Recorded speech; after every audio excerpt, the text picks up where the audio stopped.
جو crisis create کرنے کی بات ہے وہ میں کہتا ہوں کہ پیشنٹس کے بیسٹ انٹرسٹ میں دیکھیں، ہم الگ بات نہیں کرتے.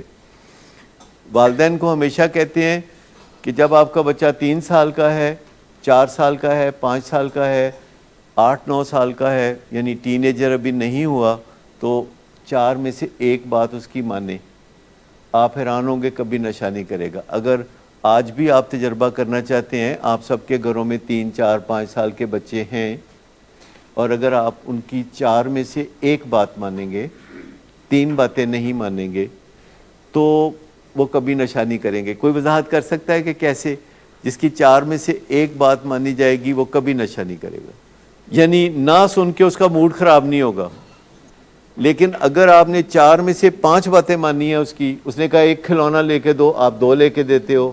اس نے کہا کہ ایک کپڑا لے کے دو، آپ کہتے ہیں یہ میری طرف سے بھی لو. تو بعد میں جب وہ پہنچے گا دنیا کے سامنے اسکول میں یا کسی جگہ اور اس کا کوئی انکار کرے گا، اس کا موڈ خراب ہو جائے گا. جب ٹیچر اسے کہے گا کہ تم سبق سناؤ اور وہ نہیں سنا سکے گا، اور ٹیچر اس کو کوئی برا بھلا کہے گا تو اس کا موڈ خراب ہوگا. اور یہاں سے ایک موڈ خراب ہونے کی پیوند کاری اس کے ساتھ ہو جاتی ہے. دیکھیے آج کل کے جو بچے ہیں، اگر آپ آج کل کے بچوں کو دیکھیں تو وہ کہتے ہیں ہماری بڑی بےزتی ہو گئی ہے. اچھا، ہم جب اپنے بچپن میں تھے ساڈی تو کدی بےزتی نہیں سی ہوئی، ساڈی عزت ہی کوئی نہیں سی. تو ساڈی تو کدی بےزتی ہوئی ہی کدی نہیں. مطلب والدین جو مرضی کہہ لیتے تھے اور ہم کہتے تھے اوکے ہے، مطلب والدین نے جو کہا ہے تو پھر اس میں بےزتی والی کیڑی گل ہے. اچھا، یہ نہ سننا اور نہ کرنا دونوں ہی بڑا تکلیف دہ چیزیں ہیں، اور دونوں کی بڑی ضرورت ہوتی ہے. جب ہم کسی کو نہ کرتے ہیں تو ہمیں مشکل ہوتی ہے، ہم گلٹی فیل کرتے ہیں. جب کوئی ہمیں نہ کرتا ہے تو ہم اینگری فیل کرتے ہیں، ہم ریجیکٹڈ فیل کرتے ہیں. اور ان فیلنگز کو نپٹانا یہ بچپن سے ہی اگر آ جائے تو بہت اچھا ہے. کہ جو سٹینڈز لگتے ہیں تو ان سٹینڈز کے لگنے کے اگلے دن ہمیں پتہ چل جاتا ہے کہ اس لڑکے کا کیا بنے گا، کہ وہ سٹینڈز کو کیسے رد عمل دیتا ہے، اور والدین سٹینڈز کے اوپر کیسے کھڑے رہتے ہیں. یہ 2 چیزیں مل کے فیصلہ کرتی ہیں. ایک تو والدین کیسے سٹینڈز کے اوپر کھڑے ہوتے ہیں کہ جو بات کہہ دی ہے یہی بات ہے، اور جو پیشنٹ ہے جب وہ کہتا ہے کہ ٹھیک ہے جیسے آپ کہتے ہیں، تو ہم اسی وقت اپنی کتاب میں لکھ لیتے ہیں کہ یہ محفوظ ہے. لیکن اگر وہ کہتا ہے کہ یوں کر دیں، نہیں تو یوں کر دیں، نہیں تو یوں کر دیں، نہیں تو میں یوں کروں گا، تو یہ جو ایک رد عمل ہے کسی کا، یہ ہماری تعلیم کے لیے کافی ہوتا ہے. وہ تو اپنی جگہ پہ ہے، لیکن جب ہم سٹینڈ لگاتے ہیں تو ہم سٹینڈ اس لیے لگاتے ہیں کہ ہمیں پیشنٹ کے رد عمل کا پتہ چل جائے اور والدین کی سکت کا پتہ چل جائے. اور پھر ہم والدین کو کہہ رہے ہوتے ہیں کہ آپ اپنی سکت کو یہ ہم نے 2 طرفہ جو سٹینڈز ہوتے ہیں، اس کا یہ بھی فائدہ ہے کہ برے دوستوں کو نہیں ملتے، اس کا یہ بھی فائدہ ہے کہ ٹیلی فون پہ رابطے نہیں کرتے، اس کے اور بڑے فائدے ہیں، بستیاں نہیں سوجتی. لیکن ہم ویسے بنیادی طور پر اس لیے سٹینڈ لگاتے ہیں کہ ہمیں پتہ چل جائے کہ اگر جواب کی مل رہا ہے. اگر جواب آگے سے یہ ملے کہ آپ جیسے کہتے ہیں تو ٹھیک ہی کہتے ہوں گے، آپ کا اس میں کیا فائدہ ہے کہ میرا فون آپ چھین لیں، آپ کا تو کوئی فائدہ نہیں. تو جب آگے سے یہ رد عمل ملتا ہے تو پھر ہم اس کے مطابق چلتے ہیں. اور جو کہتے ہیں نہیں میرا سٹینڈ توڑو، میرا سٹینڈ توڑو، تو ہمیں اتنا ہی پھر اس سٹینڈ کو لاگو کرنے کی ضرورت ہوتی ہے. جتنا کوئی ریزسٹ کرتا ہے اتنا ہی سٹینڈ لاگو کرنے کی ضرورت ہوتی ہے.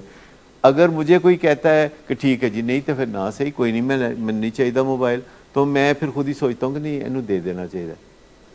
تو یہ چیز بھی آپ ذہن میں رکھا کریں کہ جب آپ یہ ایک رجحان پیدا کرتے ہیں کہ والدین کے سامنے نظریں جھکاتے ہیں، سر جھکاتے ہیں اور ان کی بات مانتے ہیں، تو پھر سٹینڈ وغیرہ ہم خود ہی ہٹانا شروع کر دیتے ہیں. اصل بات یہ ہے، میں آپ کو بتاؤں کہ ایک چیز ہوتی ہے جس کو امپلسیوٹی کہتی ہے. امپلس کا کبھی نام سنا ہے؟ یہ کوئی پنگا ذہن میں آ جاتا ہے، کوئی بات ذہن میں آ جاتی ہے تو اس کو ہم امپلس کہتے ہیں. تو اگر پیشنٹ تیار ہو کے بیٹھا ہو نا تو پھر اس سے انتظار نہیں ہوتا کہ گھر والے 2 منٹ بھی لیٹ کریں، جب وہ تیار ہو کے بیٹھا ہوا ہے. یہ ہے مسئلہ. تو آپس میں یہ جو سنکرونائز کرنا ہے نا، جیسے کہ میوزک والے ایک دوسرے کے ساتھ سنکرونائز کرتے ہیں, وہ آگے پیچھے ذرا کر دیں تو بہت بے سرا ہو جاتا ہے نا کام. تو گھروں میں بھی جب خواتینوں حضرات نے کہیں جانا ہو کسی شادی بیاہ پر تو سنکرونائز کرنا چاہیے, ایک دوسرے کے اوپر نظر رکھنی چاہیے کہ میری بیوی یا ماں یا میرا بیٹا یا خامد یا بھائی تیاری کے کس مرحلے پہ ہے, اور ساتھ ساتھ ان کو یاد دہانی کراتے رہنا چاہیے. 10 منٹ رہ گئے نے, 15 منٹ رہ گئے نے, کچھ نہ کچھ ایسی بات کرتے رہنا چاہیے. کو بھج دوڑ پہلے ہی پا کے رکھنی چاہیے. لیکن ایک دفعہ جدوں خواتین عام طور تے آخری ٹائم تے جڑا فائنل ٹچ دینا ہوتا ہے وہ انہوں نے تھوڑا ٹائم زیادہ لگتا ہے. آپ یاد رکھیں کہ خواتین کے کچھ قدرتی تقاضے ہیں جس کے تحت ان کو کچھ وقت زیادہ لگتا ہے مردوں کی نسبت. انہوں نے کچھ تیاری بھی کرنی ہوتی ہے, کچھ ایسے اہتمام کرنا ہوتا ہے, بندے اٹھ کر تو ٹر پہنتے نہیں. ویسے افغانستان میں خواتین بھی ایسی ہے کہ شٹل کا برقع ڈالا تو ہو گئے, مطلب وہاں کوئی ایسا مسئلہ نہیں ہے. لیکن ہمارے ہاں ماحول میں خواتین کا حق ہے بننا, سنورنا, کہیں جانا, اپنے گھر کی لاج رکھنا کہ بھئی ہمارے اچھا گھر ہے. تو پھر خواتین کو کچھ آدھا گھنٹہ پونا گھنٹہ زیادہ مارجن دینا چاہیے اور یاد دہانی کراتے رہنا چاہیے اور اپنی تیاری کو سنک کر کے رکھنا چاہیے, سنکرونائز کرنا چاہیے.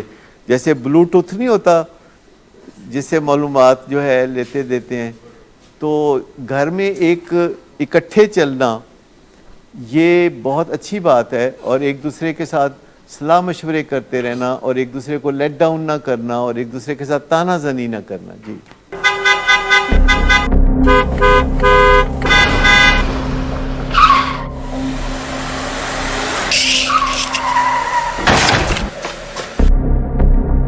گھٹیا انسان, اتنی دیر سے گیٹ کیوں کھولا؟ سوئے ہوئے تھے تم کیا؟ سر میں نے تو منٹ بھی نہیں بکواس نہ کر تم میرے ساتھ. کیا کر رہے ہیں آپ؟ ابا جی گھر پہ ہیں, نشے میں گالیاں دے رہے ہیں. خدارا ہوش میں آئے, کیا ہو گیا آپ کو؟ ہوش میں کیسے آؤں؟ سارا کیا دھرا انہی کا تو ہے. شراب نوشی کی وجہ کردار کی خرابی نہیں, موڈ کی خرابی ہے. شراب نوشی کبھی بھی نشے کی بیماری میں بدل سکتی ہے. نشے کی بیماری ہر سٹیج پر قابل علاج ہے. مدد حاصل کیجئے کیونکہ وہ ایسا نہیں کرے گا. ولنگ ویز سے مدد حاصل کیجئے, کہیں سے بھی مدد حاصل کیجئے, لیکن فوری مدد حاصل کیجئے. جس معجزے کے انتظار میں آپ نے بہت دیر کر دی اب وہ دستک دے رہا ہے. مدد حاصل کیجئے, مدد حاصل کیجئے, مدد حاصل کیجئے.